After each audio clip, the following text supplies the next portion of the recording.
Como a proa de um barco, Hernán Cortés navegou pelas águas turbulentas da vida, em busca de aventuras e de novos horizontes. O destino o colocou na fronteira da mitologia e da história. Ele nunca soube que seria uma lenda. Cortés queria apenas riqueza e poder. Ele foi um homem polêmico, valente e miserável, cruel e bondoso, nobre e traidor. Como principal protagonista da conquista do México, foi um grande estrategista, um político inteligente e um hábil negociante. Seu modo de vida foi a desconfiança. Com ela fez amigos e inimigos, dividiu riquezas, mulheres e glória. Para conquistar os homens, além da espada, Cortés também levava a cruz para conquistar suas almas. Seus barcos foram vistos como enormes casas flutuantes. O cavaleiro e seu cavalo como um único ser indivisível. E Cortés foi confundido com um deus. Destruiu um império, mas lançou a semente de uma nova nação.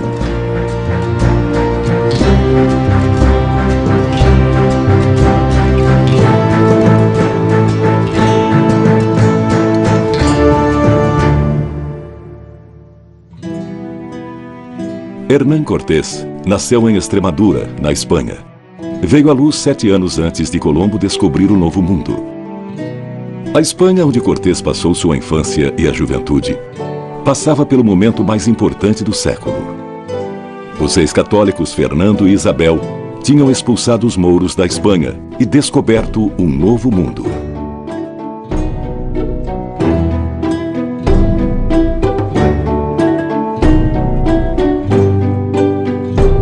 Surpresos porque a terra era redonda, os europeus povoaram um novo mundo com sua imaginação, enchendo-o de monstros e seres fabulosos como as sereias. Eles sonhavam encontrar a fonte da eterna juventude, ou cidades feitas de ouro e esmeraldas. Para Cortés, essas fantasias eram parte da realidade que ele tinha de descobrir. Como a coroa não tem um exército próprio para conquistar o território americano, ela deixa o espaço livre para os conquistadores. E assim que eles conquistam, lhes diz: agora vocês têm de legitimar o espaço conquistado através da minha pessoa. É a guerra justa. E nessa guerra justa, os conquistadores têm de baixar a cabeça. Cortés não é o homem do Renascimento que se costuma pintar, que se costuma caracterizar. É um homem medieval a cavalo, entre o mundo medieval e o mundo do Renascimento. De família pobre, porém nobre, e sendo o único filho varão, ele foi obrigado a estudar ainda muito jovem na Universidade de Salamanca. Quando aprendeu o ofício de escrivão, não sabia que iria escrever a história da conquista mais espetacular de seu tempo. A sua conquista. Cortés, conhecido então como Fernando, traçou sua história e suas façanhas nas cartas de relatórios, enviadas a Carlos V, rei da Espanha. Sabemos de sua vida polêmica através de crônicas da época. A mais conhecida é A Verdadeira História da Conquista da Nova Espanha, de Bernal Díaz de Castillo, soldado de Cortés. A crônica mais crítica foi a de Frei Bernardino de Sahagún, rigoroso defensor dos índios.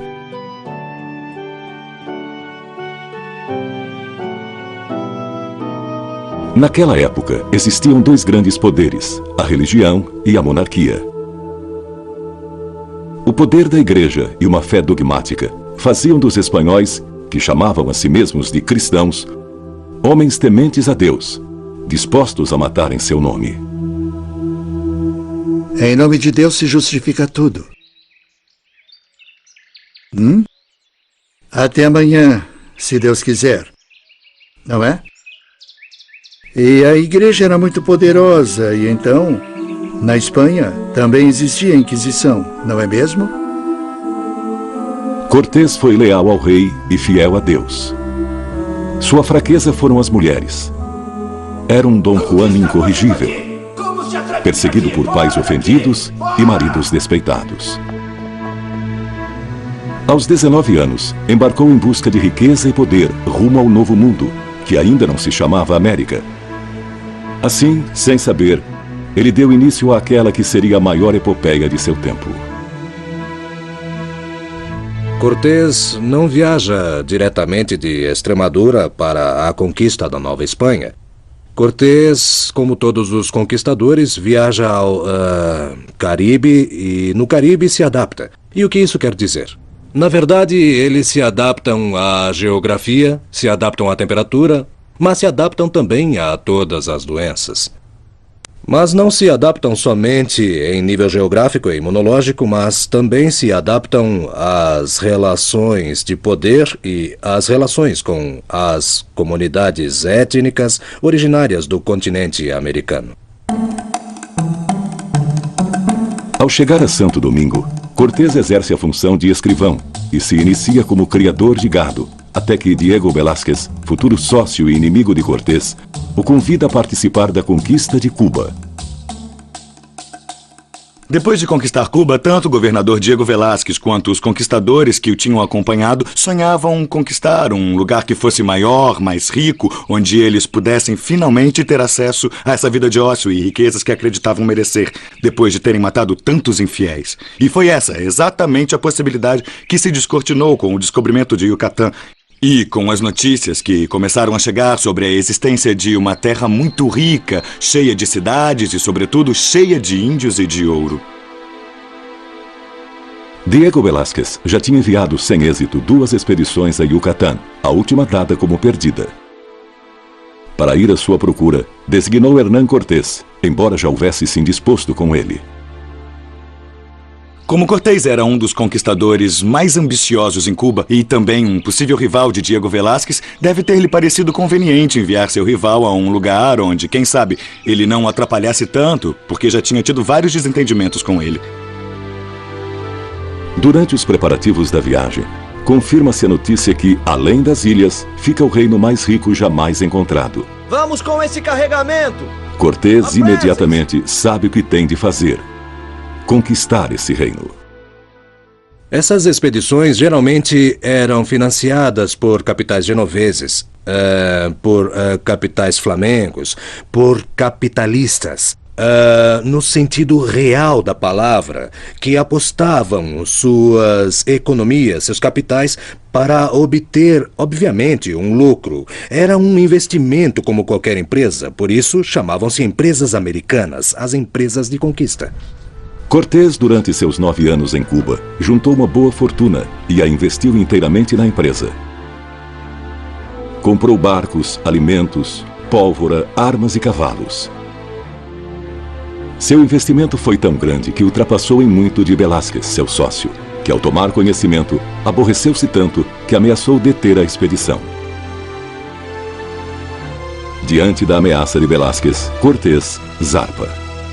Levantar âncora! De vários portos de Cuba saem em segredo os barcos que se reunirão em San Antônio para continuarem juntos até Yucatán. O emblema de Cortés dizia: amigos, sigamos a cruz, pois se tivermos fé, com este sinal venceremos. Os espanhóis acreditavam que Yucatán e outros pontos conhecidos do continente eram ilhas e que depois de Yucatán encontrariam as Índias, o Oriente ou um continente desconhecido, muito rico. Cortés ia também com a missão de procurar os marinheiros que haviam sobrevivido ao naufrágio 8 anos antes e que, acreditava-se, ainda estavam vivos. Em sua chegada a Yucatán, Cortés fica sabendo que os maias, habitantes da costa, tinham fugido e se escondido com medo dos espanhóis. Ao encontrar Jerónimo de Aguilar, que havia escapado dos maias, ele comprova que mais além, nas montanhas, ficava o grande império. Com entusiasmo renovado, Cortés dá a ordem de continuar. Aguilar, que tinha aprendido o idioma maia, seria um intérprete útil. O outro náufrago sobrevivente, Gonzalo Guerrero, integrou-se à comunidade maia, criando uma família que deu origem aos primeiros mestiços do continente. E, escondido com os nativos maias, não quis voltar com os espanhóis. De Yucatán, a frota se dirigiu para Tabasco, onde não foram bem recebidos. Cortés pediu aos maias de Tabasco que não guerreassem com ele. Os espanhóis venceram graças à eficácia de suas armas e sua disciplina militar. O cavalo e o cavaleiro foram vistos como um ser único e indivisível, e Cortés foi confundido com um deus. Cortés representa o outro, mas o outro repleto de novidades, inclusive de novidades tecnológicas, de novidades biológicas, a presença do cavalo, que tanto assusta os nativos. Jerônimo de Aguilar lhe mostrou o uso de algumas armas maias. E assim Cortés começou a perceber as enormes diferenças que existiam entre o seu mundo e esse novo mundo que enfrentava e não entendia, como os obscuros sacrifícios humanos que os habitantes daquelas terras praticavam.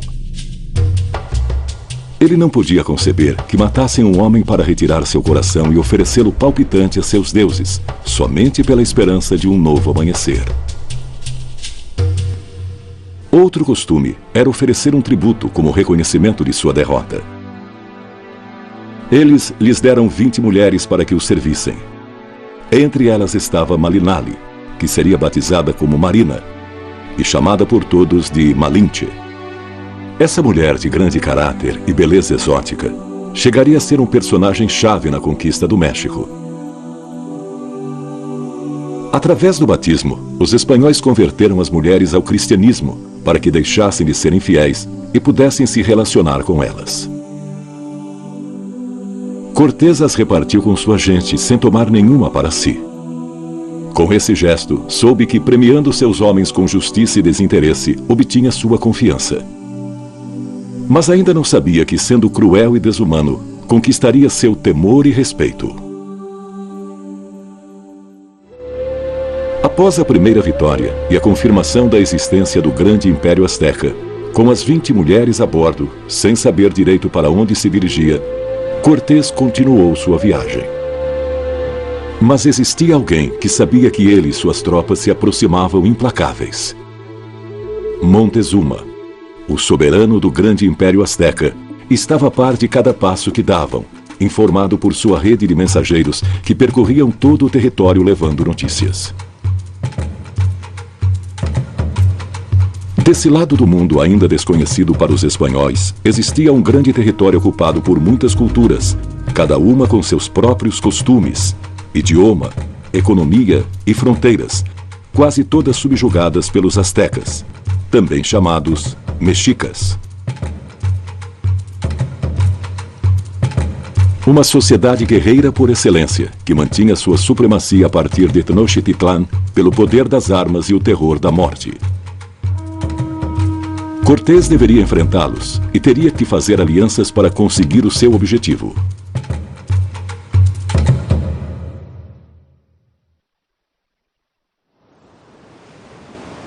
O que Cortés pensaria de seu futuro? Não era militar. Não era homem do mar. Mas o destino o havia colocado ali, sulcando as águas, frente à costa de um mundo desconhecido, no comando de um exército e de uma frota, nos quais havia investido todas as suas ilusões e sua fortuna. E que pensamentos cruzariam a mente de Malinche? Sem futuro, paralisada, viajando em uma enorme casa impelida pelo vento, espantada com os costumes estranhos dos invasores estrangeiros e de seu líder. Nem bem haviam chegado a Veracruz, e uma comitiva de Montezuma, o soberano dos astecas, vai a seu encontro com presentes. Parecia um bom sinal. Mas Aguilar não entendia a língua dos enviados. Estavam diante de um sério dilema. Como se entenderiam com eles? Nesse momento de confusão, com enorme coragem, Malinche se aproxima de Cortés, o aponta e diz em náhuatl, a língua dos astecas. É a ele que procuram. Malinche falava maia, a língua que Aguilar entendia, e este a traduz para o espanhol. A partir desse momento, Malinche seria a intérprete de Cortés. Sua língua, como a chamara. E seria olhada por todos com respeito, ocupando um lugar em comum, ao lado de governantes e personagens notáveis. Lugar reservado a um homem, não a uma mulher.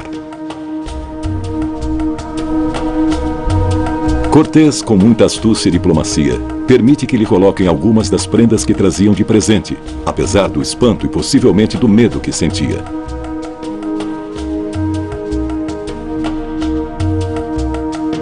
Os presentes que Montezuma mandava eram símbolos, atributos da posição de vários deuses, entre eles Quetzalcoatl. Montezuma, que como grande sacerdote de Tenochtitlan conhecia as crenças antigas, os mitos, e sabia que algum dia do Oriente Quetzalcoatl iria voltar, que precisamente ao fugir de Tula havia se queimado e desaparecido na costa pelo Oriente. Então ia voltar. Mas existiam também maus presságios, nos quais dizia-se que o Império iria terminar com a chegada daqueles deuses vindos do Oriente. Além dos presentes, a comitiva traz uma mensagem. Para irem embora e não insistirem em ir a Tenochtitlan. Ao chegar às terras totonacas, Cortés percebe que o recebem bem, que não há hostilidade por parte dos totonacas, e essa mudança o faz pensar sobre o real motivo disso. Qual a situação que prevalece na Mesoamérica para que ocorra uma mudança tão notória como essa? E, evidentemente, a Mesoamérica, nesse momento, era controlada, em boa parte, pelos astecas do centro do México. Os astecas tinham o controle de mais de 370 povos que lhes eram tributários, entre eles os totonacas, mas não os maias, e por isso a atitude de uns e outros. Cortés percebe imediatamente e vai reservar isso para seus fins. Faz acordos, faz um trato com os totonacas, no qual promete que vai libertá-los do domínio dos astecas. Os mensageiros de Montezuma não perdem tempo em levar a notícia. Os estrangeiros têm aliados. Alguns dos homens simpatizantes de Velázquez tentam fazer um motim para voltar a Cuba. Cortés toma uma decisão violenta. Detém a revolta, enforcando os líderes e açoitando os marinheiros amotinados. E como castigo exemplar, corta os dedos dos pés do piloto rebelde.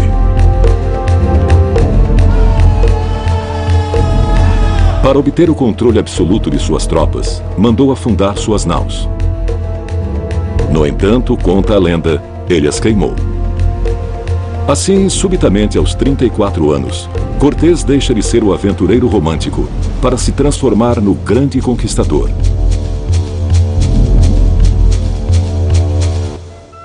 Quando adolescente, Cortés sonhou que haveria de comer com trombetas ou morrer enforcado.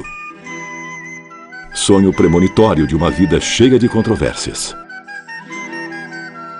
Eu acho que era um homem com uma grande intuição. E com uma grande intuição militar, como havia poucos na época. E também com algo que já não existe, ele era muito atrevido. Ou seja, em suas expedições, ele não mandava algumas pessoas para lá. Ele ia na frente e agia. Cortés e suas tropas avançaram, cruzando vales, montanhas, rios e bosques. Mas ainda faltava o mais difícil: chegar ao México Tenochtitlan. De Veracruz, cruzaram pela cordilheira até chegar à planície de Tlaxcala. Mas Tlaxcala também não queria se submeter aos espanhóis. Assim, eles os receberam ao som de guerra.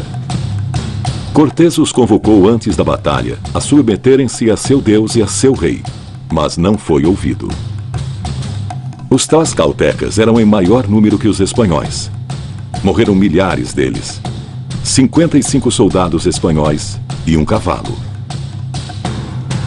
Ainda não havia terminado a guerra, quando chega uma comissão de Montezuma com a mesma mensagem: para não avançarem a Tenochtitlan. Estrategicamente, Cortés convida os emissários de Montezuma a presenciarem a batalha do seu acampamento. Diante da suspeita de uma união entre astecas e espanhóis, os tlaxcaltecas decidem fazer a paz com os estrangeiros. Cortés consegue transformar seus inimigos em aliados. Cortés chega num momento em que o ódio aos mexicas é muito violento. É preciso levar em conta que havia alguns povos, como os tlaxcaltecas. A Confederação Tlaxcalteca tinha um ódio em particular pelos mexicas e não havia se curvado diante de seu domínio durante muitos anos. Logo podemos imaginar o efeito que teve a aparição de Cortés e suas tropas. O mensageiro de Montezuma correu com a má notícia. Existia uma nova aliança. Depois da conquista com a espada, vinha a conquista com a cruz. A conquista espiritual.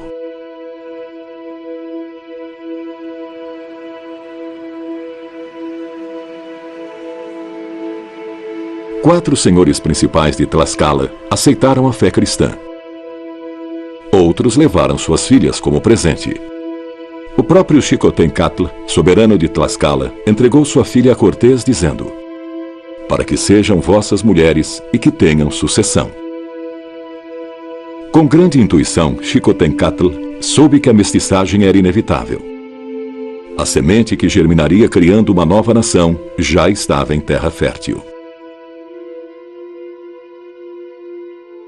A igreja oferece uma coisa que é básica, que é a legitimidade da conquista de todo o continente. Em compensação, Alexandre VI, como Papa, diz a Fernando e Isabel que tem o monopólio da colonização de todo o continente americano. Aborrecido com a estratégia defensiva de Montezuma, que se negava sistematicamente a recebê-lo, Cortés resolve avançar até Tenochtitlan. Montezuma procura se opor aos espanhóis e a seus aliados indígenas, que nesse momento já vinham acompanhando Cortés e eram milhares de aliados. Mas acontece algo em Cholula. Descobre-se uma conspiração contra os espanhóis para eliminá-los. Diante do perigo iminente, Malinche avisa Cortés da armadilha, que age imediatamente e realiza a famosa matança de Cholula. Depois desse feito histórico, Malinche foi considerada traidora, odiada e amaldiçoada. Eu não a considero traidora, porque não existia então uma coisa chamada México. Havia um monte de povos diferentes que eram inimigos entre si. E nem Malinche, nem os tlaxcaltecas traíram ninguém, já que estavam zelando por seus interesses particulares, numa circunstância difícil. Eles não tinham por que ser leais ou por que defender os mexicas, que eram seus inimigos. Outros embaixadores de Montezuma que vieram com a intenção de deter Cortés foram testemunhas do massacre em Cholula. Cortés os mandou de volta ao México, dizendo que já não pretendia ir em paz, que iria a toque de guerra. A fama de Cortés como cruel e desumano chegaria assim aos ouvidos de Montezuma. Cortés se aproximava cada vez mais de Tenochtitlan, sem saber exatamente onde iria chegar. Tenochtitlan, a cidade asteca, tinha sido fundada no ano de 1325 e foi reconstruída segundo o conhecimento lacustre que os astecas possuíam, de ir enchendo partes do lago e ir, além disso, aproveitando todo o meio do lago em si e a parte circundante de terra firme, onde havia toda uma série de produtos de que necessitavam. Quando os espanhóis chegaram a Tenochtitlan, perceberam a organização da cidade. Era uma cidade lacustre, com canais e 4 grandes estradas que a uniam à terra firme. Mas quando vão visitar o mercado de Tlatelolco, ficam admirados com a enorme quantidade de línguas que se falavam para trocar ou vender os produtos. Quando chegam à rua de Iztapalapa, se veem diante de uma coisa completamente diferente de tudo que tinham visto antes. Isso os surpreende, pois uma cidade como aquela nunca tinham visto nem em Constantinopla os soldados. Inflexível, Cortés continua sua viagem. De nada serviram as missões com presentes, as mensagens e nem os caminhos bloqueados. Finalmente, Montezuma consente em receber Cortés. Quando Cortés entra na cidade do México, em México Tenochtitlan, tem uma estratégia bem clara, que é conseguir que os mexicas se submetam pela paz. Devemos entender que no momento em que chega à cidade do México, em novembro de 1519, ele já tinha se aliado com o povo de Zempoala, os totonacas de Zempoala, tinha se aliado com os tlaxcaltecas, realizou a matança de Cholula, que lhe deu um enorme poder entre os indígenas, e, sobretudo, isso provoca muito medo entre os índios, essa capacidade que os espanhóis têm de matar indiscriminadamente, como fizeram no massacre de Cholula. Então, Cortés tem muito poder a seu lado e espera que com esse poder possa convencer os mexicas a se renderem ou a se submeterem pacificamente aos espanhóis. Quando Cortés soube que Montezuma o receberia, deu ordem a seus homens que entrassem em marcha de guerra, com as bandeiras desfraldadas, e que tocassem os tambores o mais alto que pudessem. Essa estratégia mostra o medo que Cortés sentia ao entrar no território inimigo. No entanto, envia uma dupla mensagem: que ele estava indo em paz, mas preparado para a guerra. Montezuma sabia o que havia acontecido em Cholula, por isso ia ao encontro com medo de que este se transformasse em uma batalha. O soberano asteca recebe Cortés com um gesto amável de boas-vindas, que também oculta uma dupla mensagem. Ele também estava preparado para a guerra. Cortés e Montezuma, finalmente, avançam ao encontro de seus destinos. Como um estadista prudente que teme uma guerra, porque sabe que a guerra pode acarretar a destruição de seu povo, Montezuma tinha muito medo de enfrentar os espanhóis. Não um medo covarde, mas o medo de um estadista que sabe medir os riscos e não quer pôr em jogo o destino do seu povo, da sociedade da qual é o encarregado. De um estadista responsável, enfim, e por isso procurou um entendimento pacífico com Cortés. Cortés havia encontrado o melhor dos aliados e Montezuma uma fórmula para manter o poder. Mas ninguém suspeitava que, por causa dessa aliança, pagaria um preço muito alto.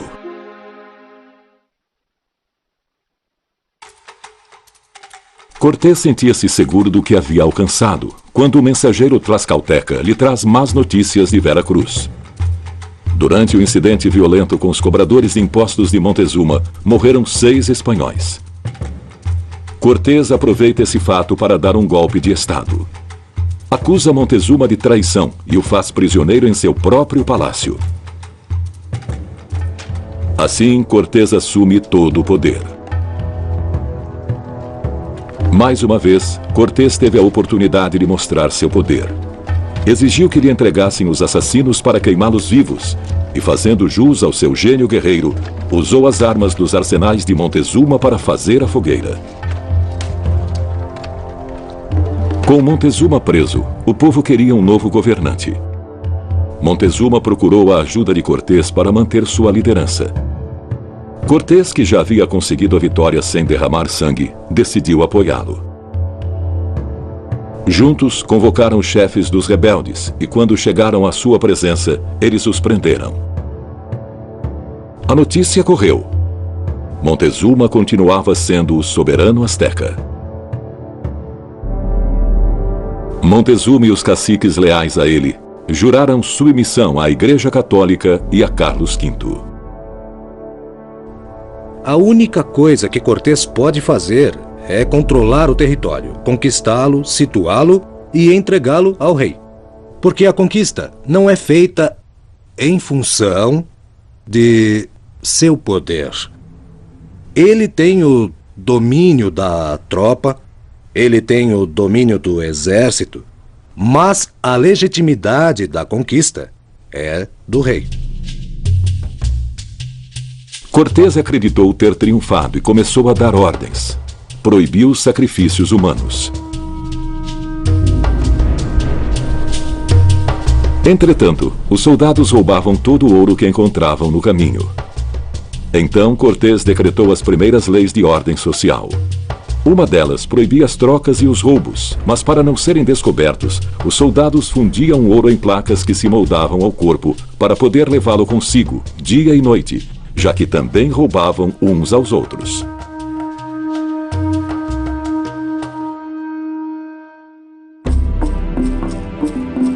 Preocupado por estar numa cidade rodeada de água, Cortés dedicou várias semanas elaborando um mapa com todos os detalhes para poder planejar estratégias de ataque ou para fugir.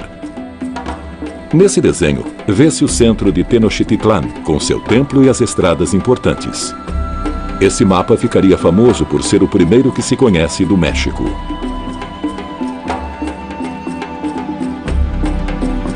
Parte da estratégia de fuga era através da laguna, para a qual ele construiu 4 bergantins. Em um deles, Cortés levou Montezuma a passeio, para que seu povo visse como seu rei mantinha um bom relacionamento e tinha confiança dos invasores. Mas o povo estava inquieto. Diziam que Cortés tinha enfeitiçado Montezuma. É naquele tempo, sob a pressão de Cortés, que se presume que Montezuma cede seus domínios e direitos a Carlos V. Quando se acreditava que tudo estivesse em paz, Diego Velázquez, o antigo sócio de Cortés, envia uma frota de 18 navios com 800 homens para prendê-lo.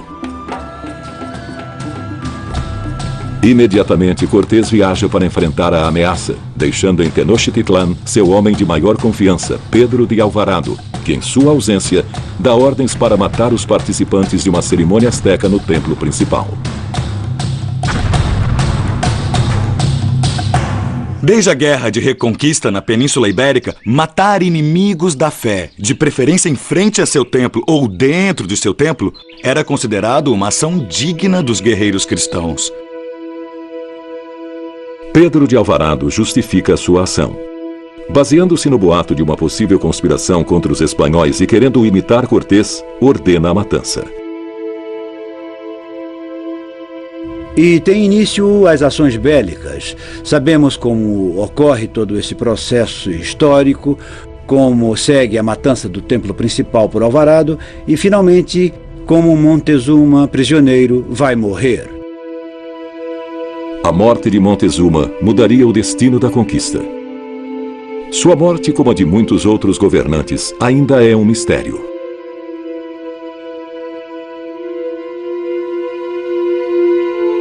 O sonho de Cortés ruiu. A ilusão se desvaneceu. Agora, ele teria de correr para salvar sua própria vida.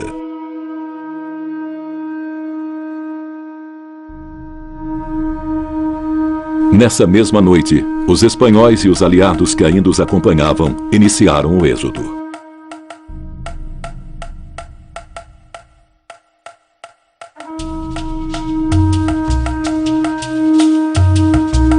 Tudo corria bem, até chegarem à parte mais vulnerável da estrada. Centenas de guerreiros vieram de todos os lados, por terra e água, para atacá-los ferozmente. Muitos espanhóis morreram, principalmente os ambiciosos que carregavam mais ouro do que podiam levar. Quando atravessavam pela água e o lodo, afundavam, tornando-se presas fáceis dos guerreiros mexicas. Essa noite ficaria conhecida como a Noite Triste. Cortés chora sua derrota. As perdas foram numerosas. Homens, cavalos, aliados, mulheres. Hernán Cortés também sofreu vários ferimentos, os quais Malinche cuidou amorosamente. Não se sabe em que momento tiveram um romance, mas nesse momento difícil, ela esteve mais próxima do que nunca dele, que jamais a considerou sua mulher.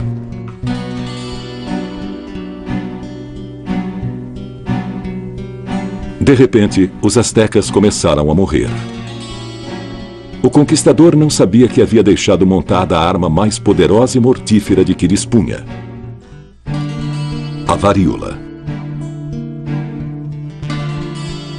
Essa doença, que era alheia à Mesoamérica, causa uma epidemia enorme, consome as forças indígenas e entre eles mata o governante, o Tlatoani ou Cuitlahuac. Sobe então ao trono o Tlatoani Cuauhtémoc, jovem guerreiro que ia à frente de seus exércitos para lutar contra os espanhóis e também contra seus aliados indígenas. Cortés já não se sentia em um lugar estranho. Na terceira carta de relatório escreve pela primeira vez o nome que deu a essa terra: a Nova Espanha do Mar Oceano. Cortés não estava seguro, até aquele momento, de que suas ações tivessem sido inteiramente aprovadas. Era um risco que não podia correr, e o único jeito de escapar desse risco e de sair absolvido de qualquer acusação era completar o que havia começado e terminar de uma vez por todas com a conquista da cidade. Cortés contava com os tlaxcaltecas que tinham demonstrado lealdade e tinham homens suficientes, apesar das inúmeras perdas. Estava resolvido. Devia tentar reconquistar a grande Tenochtitlán.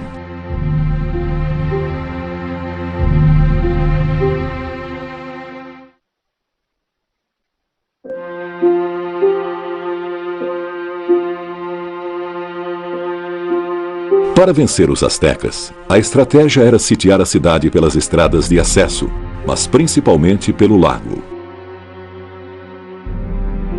Para isso, mandou fazer 13 bergantins. Enquanto as barcaças eram construídas, começou a submeter todos os povos aliados dos astecas. Dividiu seu exército em várias companhias, umas atacariam os povos situados às margens do lago. E ele, com sua companhia, iria até o sul, onde hoje é Cuernavaca. O golpe final seria pela laguna. Ninguém poderia ajudar os astecas.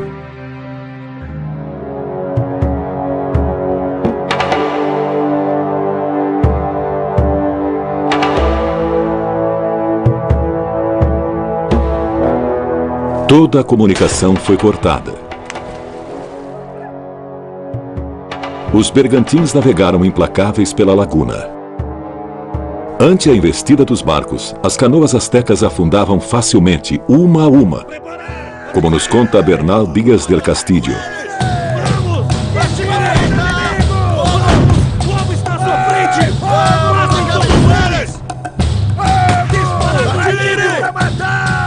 Os principais ataques vão acontecer realmente por via terrestre.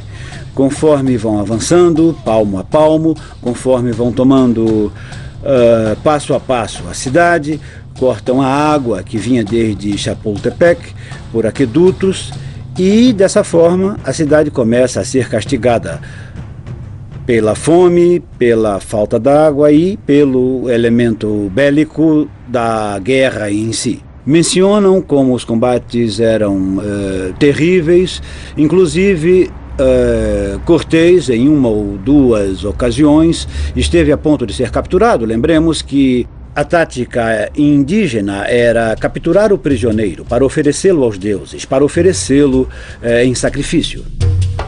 Os espanhóis estavam atemorizados. Muitos foram capturados e sacrificados. Contam que até um cavalo foi morto e sua cabeça, junto com a dos espanhóis, foi parar no Tzompantli, uma estrutura com varas com as quais se atravessavam os crânios, as cabeças dos sacrificados.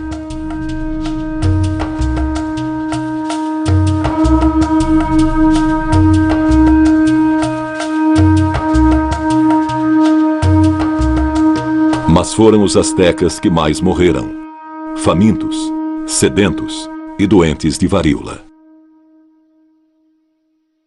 Quando finalmente os espanhóis sitiam México em 1521, já ao sítio final da cidade, uma parte importante da população mexica percebe que os mexicas já estão vencidos, porque tinham sido vencidos na política, e que a resistência militar não tinha sentido. E o que resta fazer é encontrar um pacto, assinar a paz com os espanhóis para evitar um massacre desnecessário da população civil, que é o que Cuauhtémoc fazia, executava os que se opunham e impunha pela força a solução militar.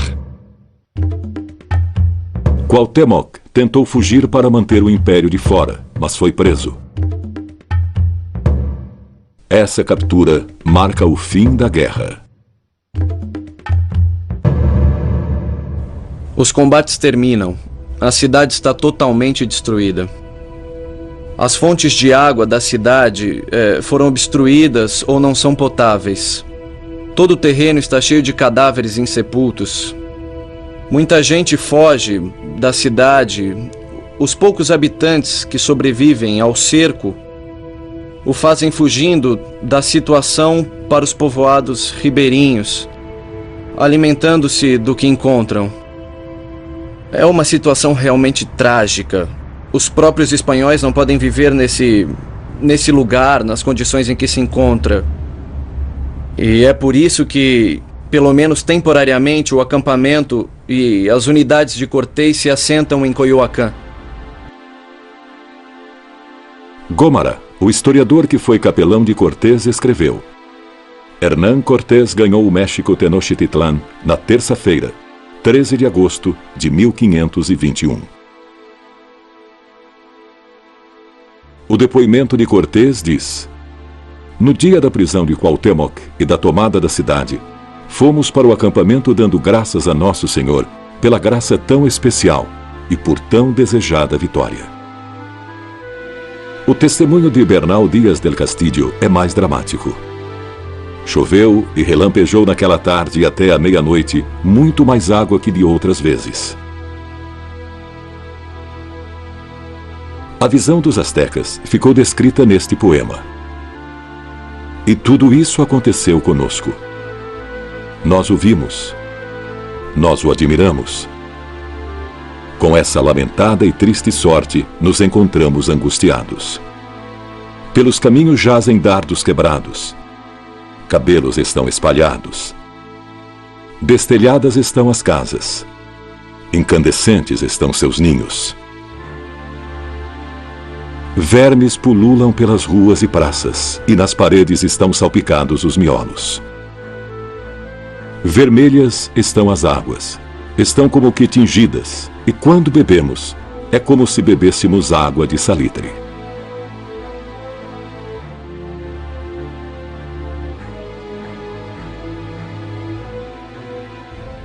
O México não é conquistado por 300 espanhóis, mas sim a imensa população mesoamericana que se alia a Cortés através dos caciques. Cortés se instala em Tenochtitlan e começa a construção do que seria a Cidade do México. Malinche dá à luz ao primeiro filho varão do conquistador. Provavelmente Cortés não tinha decidido ter o filho com Malinche, mas já que o teve, o importante é que o reconheceu. Diego Velázquez não descansaria até destruir Hernán Cortés. Moveu uma ação na Espanha e também fez alianças com alguns dos homens de Cortés para que o traíssem. Para acreditar sua vitória, Cortés manda para a Espanha o maior tesouro que já havia embarcado do Novo Mundo. Mas o tesouro nunca chegou. Os piratas franceses o roubaram. Com esse golpe, Cortés perdeu a evidência da riqueza de sua conquista. Os fracassos começaram a persegui-lo. Seus inimigos moveram ações contra ele, em todas as partes. Ele viajou à Espanha para defender-se e apresentar seus respeitos ao rei, que o recebeu apenas uma vez. Desiludido, voltou ao México. Com a chegada do primeiro vice-rei na Nova Espanha, foram cancelados todos os seus privilégios. Sem ter alcançado a glória que tanto buscou, viajou novamente à Espanha para defender seus interesses, sem saber que já não voltaria vivo.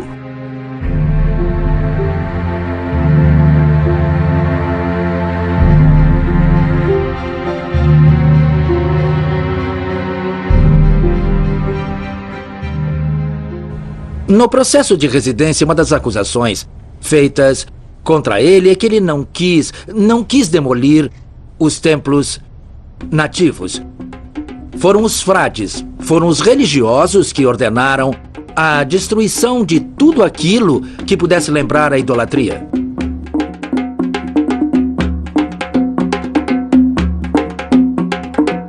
Acho que o verdadeiro valor de Hernán Cortés na história do México foi o de ter feito aliança com os tlaxcaltecas, com Malinche, com os povos indígenas e de ter estabelecido um governo colonial e que, por mais que tenha se baseado na violência e por mais que tenha resultado numa guerra atroz, porque a conquista foi sem dúvida alguma uma guerra atroz, também foi um governo de concordâncias, de aliança e de negociação.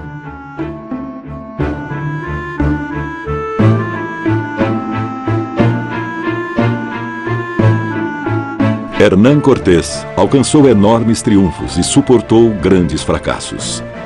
E teve de enfrentar um longo julgamento até sua morte, sem saber que enfrentaria um ainda mais longo, o da história.